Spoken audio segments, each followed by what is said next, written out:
Indonesia menyatakan dirinya merdeka sebagai sebuah negara yang berdaulat.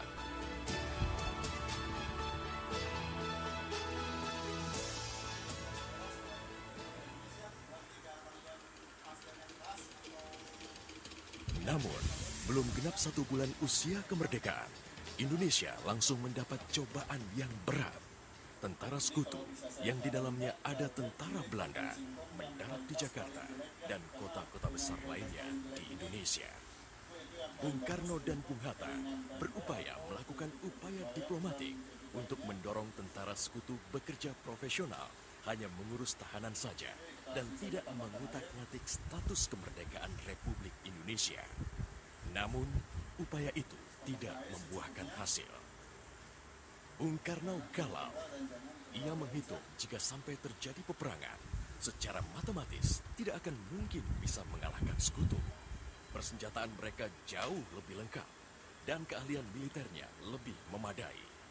Atas saran Jenderal Besar Sudirman, Bung Karno diminta mengirim utusan khusus kepada Roisul Akbar Nahdlatul Ulama, Hadratus Syekh Kiai Haji Hashim Asy'ari di Pondok Pesantren Tebu Ireng, Jombang.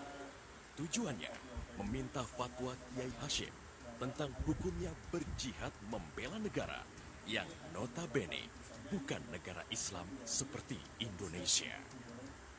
Kiai Hashim lantas memanggil Kiai Haji Wahab Hasbuloh dari Tambak Beras, Jombang. Kiai Wahab diminta mengumpulkan ketua-ketua NU se-Jawa dan Madura untuk membahas persoalan ini. Bukan hanya itu, Kiai Hashim juga meminta kiai-kiai utama NU melakukan sholat istikharah. Salah satunya Kiai Abbas dari Buntet, Cirebon, Jawa Barat.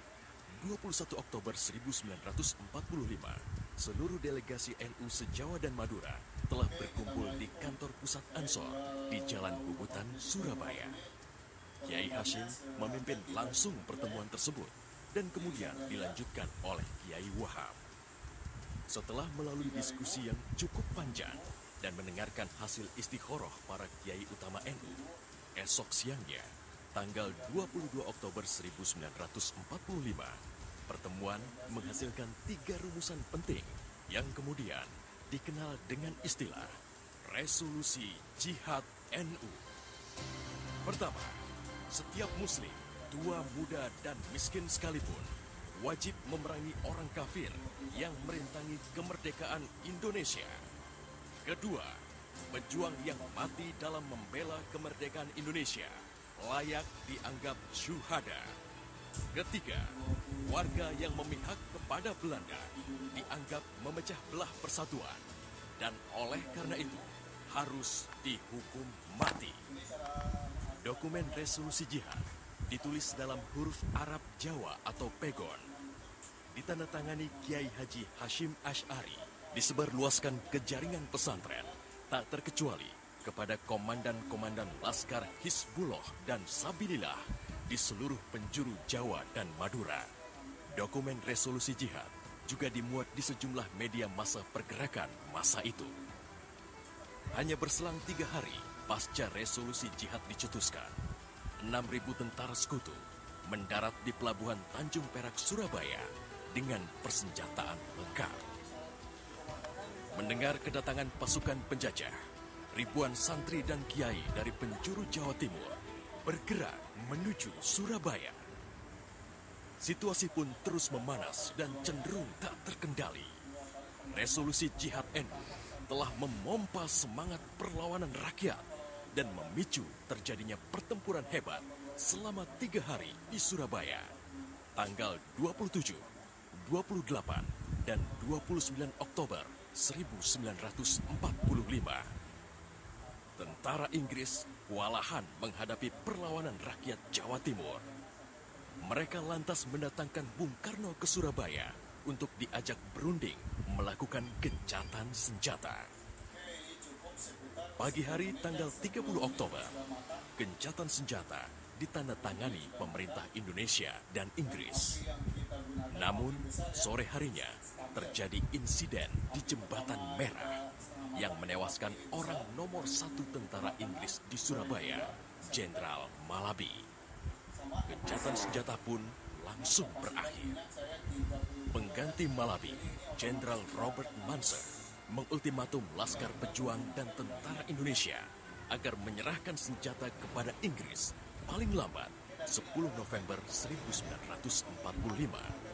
Jika tidak, Inggris mengancam akan membumi hanguskan Surabaya. Mendengar ancaman itu, para komandan Laskar Hizbullah, Sabilillah, Mujahidin, TKR, dan para santri marah besar. Seorang pemuda bernama Sutomo, atau yang dikenal dengan Bung Tomo, sowan kepada Kiai Hashim. Ia meminta izin kepada Kiai Hashim untuk menyiarkan dan menyebarluaskan resolusi jihad melalui radio. Bismillahirrahmanirrahim. Merdeka!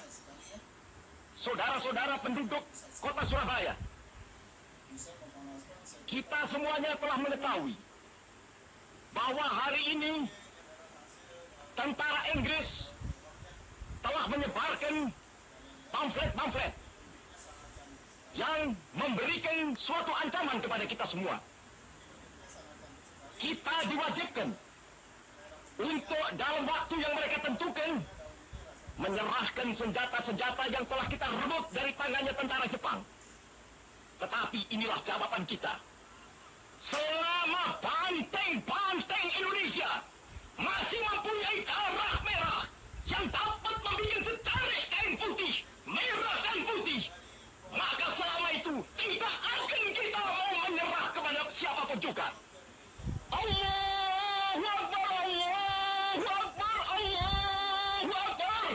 Merdeka! Pertempuran 10 November membuat malu tentara Inggris. Target mereka menguasai Surabaya dalam waktu 3 hari tak terbukti. Bahkan di hari yang kedua, Inggris kehilangan Jenderal Robert Munzer. Artinya, dalam 1 bulan menghadapi arek-arek Surabaya, mereka sudah kehilangan 2 jenderal terbaiknya. Perang Surabaya berlangsung selama 3 minggu. Takbir dan pekik merdeka menggema selama pertempuran berlangsung.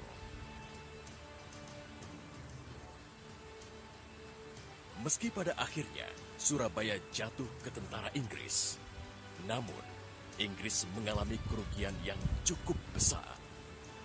Ribuan serdadu terlatihnya tewas, termasuk 300 serdadu Gurkha Inggris dari India dan Pakistan yang membelot ke Indonesia setelah tahu lawan mereka adalah para ulama Islam dan santri yang sedang berjihad membela negaranya. Korban di pihak Indonesia sendiri, 60.000 tentara, laskar, para santri, sukarelawan, dan rakyat Surabaya gugur sebagai syuhada. Tanpa resolusi jihad NU, tidak akan ada peristiwa heroik 10 November 1945.